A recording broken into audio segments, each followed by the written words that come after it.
Title updation.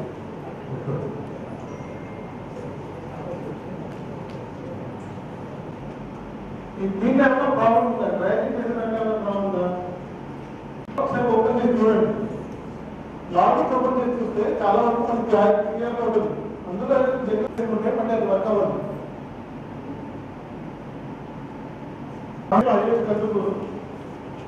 కందుకూరులో మళ్ళీ వాతావరణం వస్తుంది. కనిగిరి కంటిన్యూ మళ్ళీ contacts not maps. Kandukur 185, Kanigiri 48.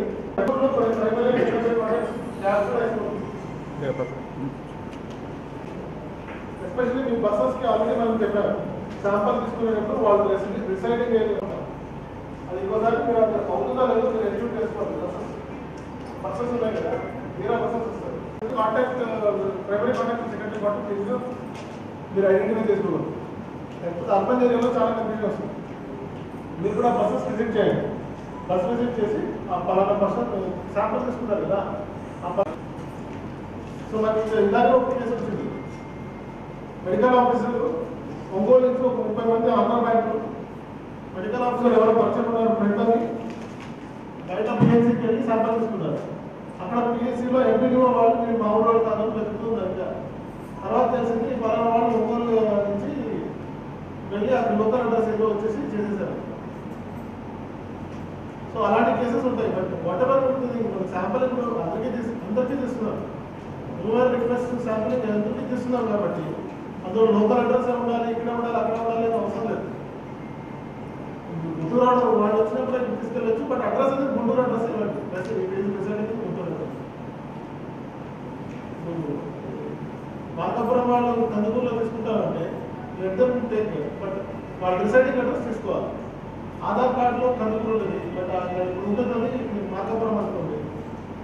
So address Markapuram తెచ్చుకోవాలి. శాంపుల్ ఐడీలో ఆ నెంబర్ ఇచ్చుకుంటే దాన్ని ట్రేస్ చేయడానికి తీసేది. సో ఆ బస్సెస్ విజిట్ చేయండి. ఆ బస్సెస్ మనం కూడా కమ్యూనికేట్ చేసాం. మీరు కూడా ర్యాండమ్గా విజిట్ చేయండి. And percentage of primary contacts map is also very less. Kandukur 1.7, 1.94. Average primary contact is 1.7, average secondary contact is 1.94. Kondappi 2.51, average primary secondary contact is 3.41. Kandukuru rural 1.95, average primary contact, average secondary contact 1.9. Secondary contact is much wider now. Path definition prakaram velandi.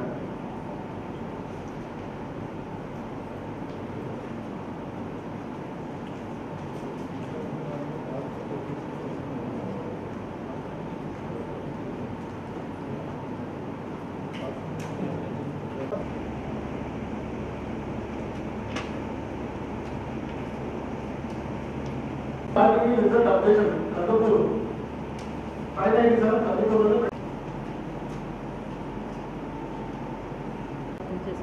Two times entry అయ్యింది. ఈ రోజు మనం sample తీస్తాం.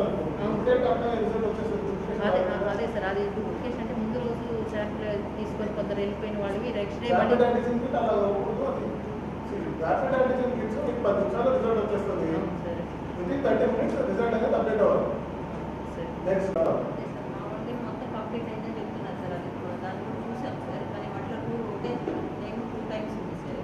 చూడండి అమ్మా, అదే చెప్తున్నాను కదా, మీరు పర్సనలీ చూడకపోతే ఇలాగే ఉన్నది. జీజీహెచ్ ఒంగోలు వాళ్ళు 14,117కి వాళ్ళ బ్యాలెన్స్ 167, 2,135కి 402 పెండింగ్. సో ప్రాబ్లం ఎక్కడుందని చూసుకోండి. టెక్నికల్ ప్రాబ్లం ఉంటే ఒంగోలు వాళ్ళు కూడా ఎక్కువ ఉన్నారు కదా జీజీహెచ్ ఒంగోలు. సో మీ నెంబర్స్కి వాళ్ళ నెంబర్స్కి నెంబర్ ఆఫ్ శాంపుల్స్ వాళ్ళు కిట్స్ ఇచ్చింది ఎక్కువ ఉన్నాయి, వాళ్ళ బ్యాలెన్స్ నుంచి అప్డేట్ కూడా తక్కువ ఉన్నాయి. మీకు ఇచ్చింది తక్కువ, అందులో 50% మీరు 25% అప్డేట్ చేయలేదు. 400 అంటే ఒక 2000 చొరవ ఫాలో అప్ చేయలేదు. కిట్స్ ఎక్కడ శాంపుల్ తీశారు ఏంటి, that is different thing. But ఆ రిజల్ట్ అనేది అప్డేట్ అవ్వాలి కదా. ఫంక్షనాలిటీ ద ఫీల్డ్ కొంత నాకు అది ఫ్లక్చుయేషన్స్ ఉన్నాయి. ఇప్పుడు కోవిడ్ ఆపరేషన్స్ అనేది డైనమిక్గా ఉంటాయి. అంటే ఏదో ఒక ప్రొసీజర్, ఒక ప్రోటోకాల్లో గైడ్లైన్స్ గవర్నమెంట్ నుంచి వచ్చిన తర్వాత అవే నిలకడగా ఉండట్లేదు. వాటి కీప్ ఇన్ మైండ్. అట్లాగే మనం చేయాల్సినటువంటి పని కూడా సమయాన్ని, సందర్భాన్ని బట్టి ఫోకస్ మారుతుంది.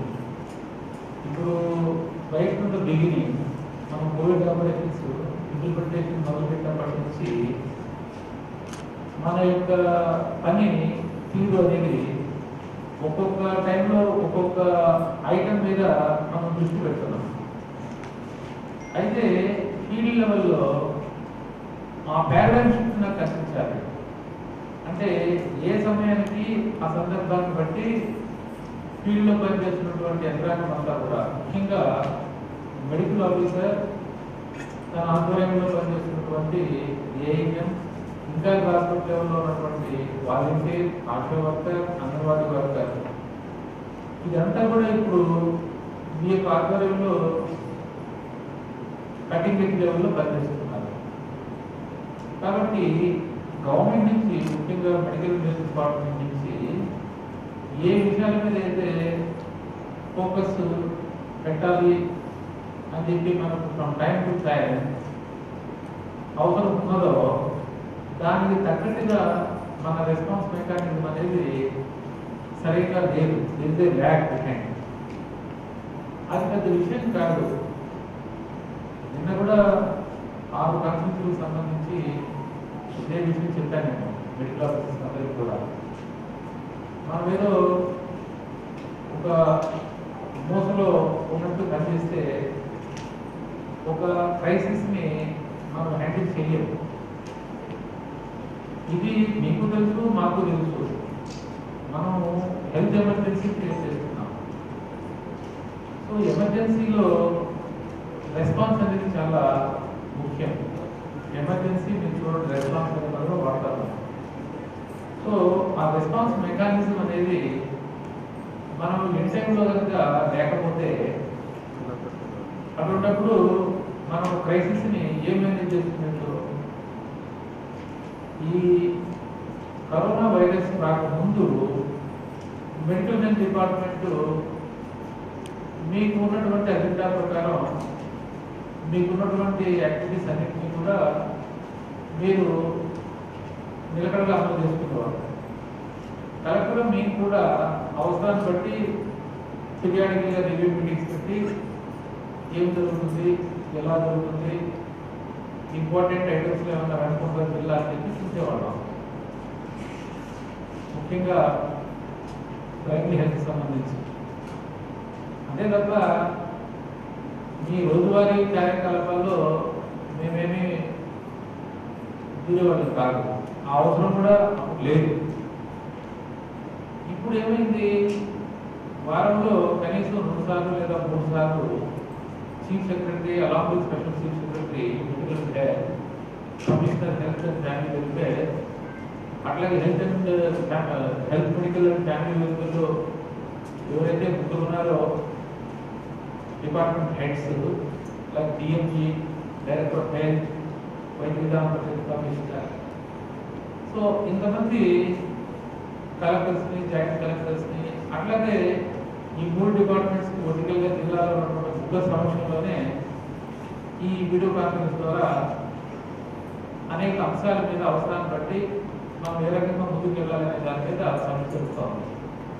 3 హెల్త్ మెడికల్ ఫ్యామిలీ వెల్ఫేర్ అన్న ఫంక్షనాలిటీ పాయింట్ ఆఫ్ వ్యూలో superintendent general hospital is totally a nodal authority of clinical management, plus field లెవెల్లో కూడా కోవిడ్ కేర్ సెంటర్స్ ఒక రకంగా అనుబంధంగా పనిచేస్తూ ఉన్నాయి. సో క్లినికల్ మేనేజ్మెంట్ అంటే మన దృష్టిలో Covid hospitals plus semi hospital లాగా ఫంక్షన్ చేస్తున్నటువంటి కోవిడ్ కేర్ సెంటర్స్. సో ఇది ఒక ఆస్పెక్ట్ క్లినికల్. ఇక్కడ ఈ క్లినికల్ ఆస్పెక్ట్కి ఫీల్డ్ లెవెల్లో యాక్టివిటీస్ పర్ఫెక్ట్ కోఆర్డినేషన్ ఉండాలి. సో ఆ పాయింట్ ఆఫ్ వ్యూలో కొంతవరకు డిసిహెచ్ఎస్, వైద్య విధాన పరిషత్, ఆ తర్వాత డిఎంహెచ్ఓ కంట్రోల్లో ఉన్నటువంటి primary health centres, urban health centres. So ఈ ఇద్దరు కూడా ఫీల్డ్ యాక్షన్కి సంబంధించి గట్టిగా పనిచేయాలి. సరే, నేను వర్క్లోడ్ డిస్ట్రిబ్యూషన్ పాయింట్ ఆఫ్ వ్యూలో కొద్దిగా డిఎంఎండ్హెచ్ఓ యాంగిల్లో పిఎస్సీలు ఎక్కువ ఉంటాయి కాబట్టి అర్బన్ ఏరియాస్లో సెగ్రిగేట్ చేసి నేను డిసిహెచ్ఎస్ కంట్రోల్లో పెట్టి అక్కడ ఎట్లాగా వైద్యదాన హాస్పిటల్స్ ఉంటాయి, సంబంధిత మెడికల్ సూపరింటెండెంట్స్ని to the extent of urban areas చూడండి అని చెప్పి ఫీల్డ్ ఆపరేషన్స్ మీద వాళ్ళు పెట్టడం జరిగింది. మీకు కాన్ఫరెన్స్ యూనిట్గా తీసుకుని ఒక సూపర్వైజరీ రోల్ ప్లే చేయడానికి ఒక సీనియర్ మెడికల్ ఆఫీసర్ని పెట్టాము. కొద్దిగా సపోర్టింగ్గా నాన్ మెడికల్ ఆస్పెక్ట్స్ ఫాలోఅప్ చేయడానికి, మానిటర్ చేయడానికి కాన్ఫరెన్స్ స్పెషల్ ఆఫీసర్ పెట్టాము. ఇది మధ్యలో ఉన్నటువంటి sub district level position. So ఏదేమైనా మెడికల్ ఆఫీసర్ పిఎస్సి ఈ కోవిడ్ ఆపరేషన్స్లో plays critical role in the field level. So ఇక్కడ నేను ఇందాక చెప్పినట్టు బిగినింగ్లో మనం కేవలం ఫారెన్ డిజైన్స్ గురించి చూసాం.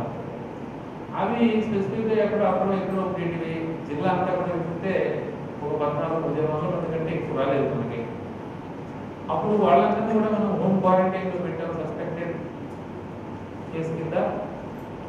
ఏమైనా సిమ్టమ్స్ ఉంటే అప్పుడే మనం టెస్ట్ చేసి పాజిటివ్ అయితే మనం ట్రీట్మెంట్ లెవెల్ తీసుకొచ్చేవాళ్ళం. సో అది ఇప్పుడు వెళ్ళిపోయింది. ఆ తర్వాత పర్టికులర్గా ఢిల్లీ రిటర్నీస్ ఎవరైతే ఒక పర్టికులర్ కమ్యూనిటీ ఢిల్లీకి వెళ్ళారు, అక్కడ ఇన్ఫెక్షన్ గురయ్యి వాళ్ళు తిరిగి వచ్చిన తర్వాత కొన్ని పర్టికులర్ స్పాట్స్లో మనకు ఇన్ఫెక్షన్ వచ్చింది. దాన్ని కూడా మనం సక్సెస్ఫుల్గా కంట్రోల్ చేసాము. ఒక స్థాయిలో 0 తీసుకెళ్ళాము. రెస్పాన్స్ చాలా పాజిటివ్గా ఉంది కదా. సరే, ఆ స్థాయి దాటిపోయాము.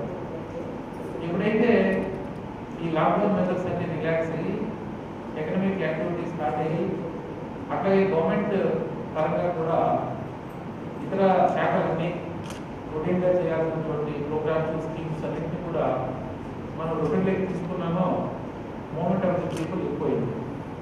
ఎప్పుడైతే మూమెంట్ ఆఫ్ ది పీపుల్ ఎక్కువైందో ఇన్ఫెక్షన్ ఉన్నటువంటి వాళ్ళు స్ప్రెడ్ చేయడం మొదలుపెట్టారు. వాళ్ళను మనం ఎవరైతే ఇన్ఫెక్షన్ గురయ్యారో వాళ్ళని కాస్త మనం టెస్ట్ చేసి డిటెక్ట్ చేసే విషయంలో ల్యాబింగ్ డిటెక్ట్ అయిపోయాం. ఫలితంగా డెత్ రేట్ కూడా పెరిగింది. సో ఈ రోజున ప్రపంచం అంతా కూడా మరి ఈ కరోనా కంట్రోల్, ఈ కరోనా ఆపరేషన్స్ని ఏ రకంగా మెజర్ చేస్తారంటే ప్రధానంగా ఈ పాజిటివిటీ రేట్ ఒక పారామీటర్ అయితే ఈ ఫెటాలిటీ రేట్ అందరూ పారామీటర్. ఇప్పుడు పెరిగిన నష్టం కూడా ఏం లేదు, ఇంకా ఎండెంట్గా పెడుతున్నాం. బట్ మనం డెత్ రేట్ తగ్గించుకోవాలి, డెత్ తగ్గాలి. That is the object of the government. So ఈ దిశగా మనం ఏం చేయాలనేది ఇప్పుడేమి కలెక్టర్గా నేను కూడా జిల్లా స్థాయిలో డిసైడ్ చేసేది ఏమీ లేదు. ఏం చేయాలనేది మనకు కోవిడ్ ఇన్సిడెంట్ ఆర్డర్ రూపంలో కావచ్చు, లేకపోతే మెమోల్ రూపంలో కావచ్చు, లేదా జియో రూపంలో కావచ్చు, department of health medical family welfare పంపిస్తున్నారు. వాటినే మేము మీతో ఇంప్లిమెంట్ చేయడానికి ప్రయత్నం చేస్తున్నాం. ఉండాలి తప్ప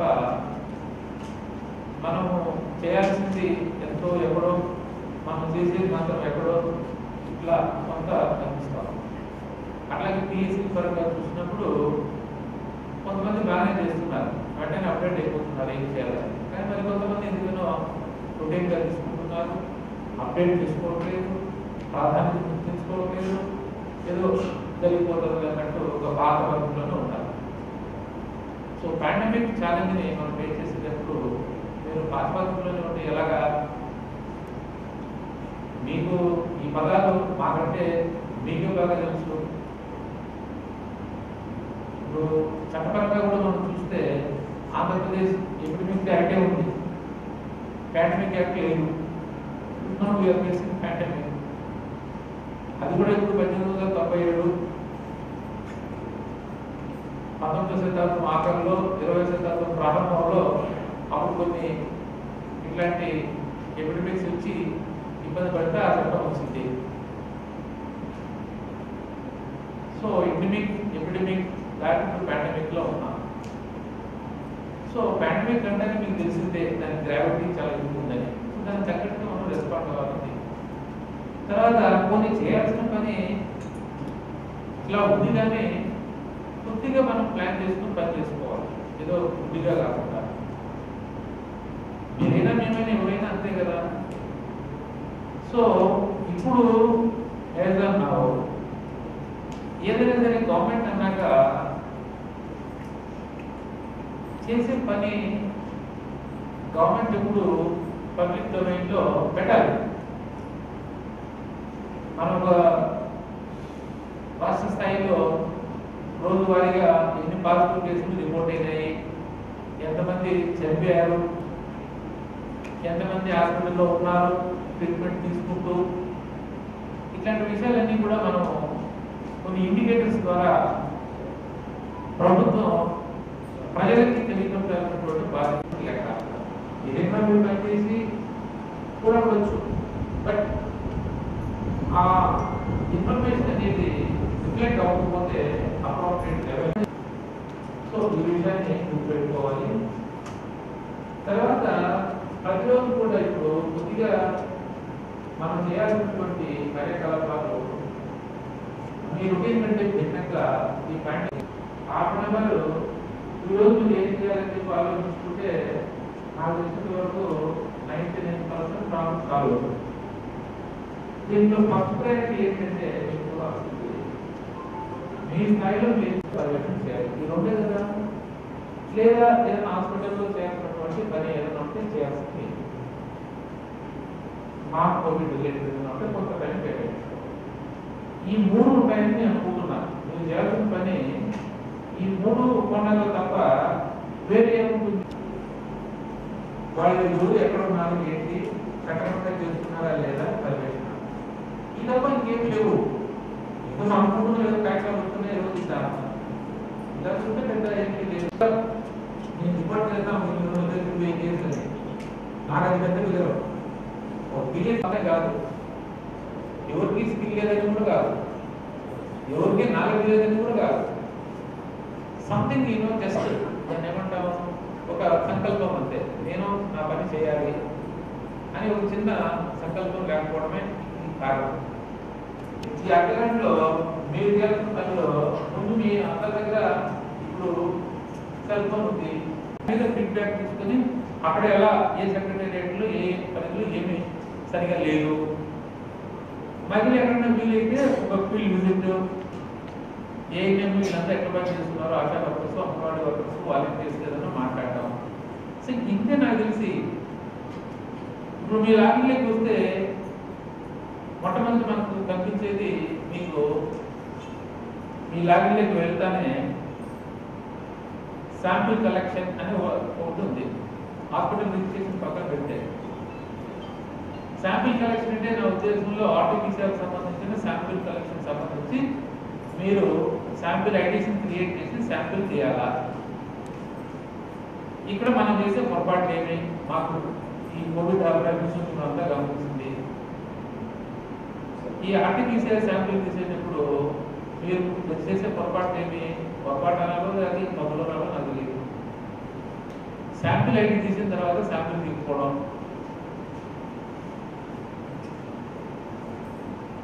ప్రధానంగా దానికి సంబంధించి అదే.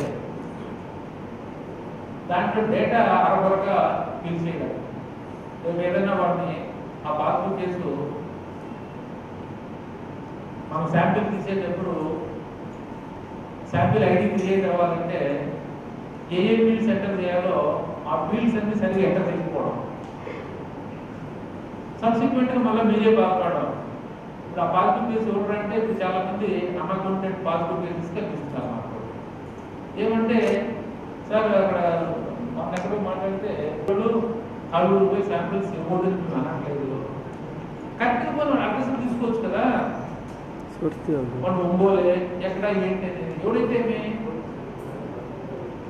పైగా ఆ ఎవరైతే అక్కడ పిఎస్సి శాంపిల్ తీసుకున్నారో నాకు తెలిసినంత వరకు ఆ మెడికల్ ఆఫీసర్ కానీ అక్కడ పనిచేసే ఏఎన్ఎంలకి అందరికీ వాళ్ళ రిస్ట్రిక్షన్లో వాళ్ళు ఎవరు కొత్తగా ఉన్నారే అనే విషయం తెలియదా?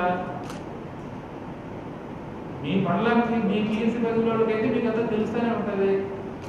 అండ్ పైగా మాకు శోధన చేసి తెలిసిన విషయం ఏమి, ఆ మెడికల్ ఆఫీసర్కి ఆ బ్యాంకులో పనిచేసే వాళ్ళకి ఏదో పరిచయాలు ఉంటే వాళ్ళు అక్కడికి వచ్చారు. పరిచయాల నుండి కూడా వాళ్ళు ఎక్కడున్నారో తెలిసి కూడా అడ్రస్లు లేవు. ఈ రోజు నాకు అది పెద్ద సబ్జెక్టు ఏది, ఇంకా పాజిటివ్ కాంటాక్ట్ చేసి పైన రాకపోవడం. ఒక నెల 2 నెలలు అయిన తర్వాత కూడా ఇంకా మనం చేయాల్సిన పని పరిస్థితి. ఎందుకు పెండింగ్ ఉందంటే అప్పుడు చెప్తున్నారు తీరిక, లేదు ఇట్లా రాంగ్ అడ్రస్లు పెడితే వాళ్ళు ఎవరో మాకు తెలియదు. ఈ రకంగా తప్పుగా మీరు అన్ని డిగ్రీస్ అన్ని ఎంటర్ చేయకుండా పెట్టారో ఈ రోజు మీరే ఫేస్ చేస్తున్నారు. తలపడి కేసుని అడుగుతున్నాం. ఇప్పుడు ఎంపీఓ బాబు అడిగాం, పోనీ మిమ్మల్ని కొద్దిగా ఈ మెడికల్ యాక్టివిటీ దృష్టి పెట్టి కొద్దిగా ఈ కాంట్రాక్ట్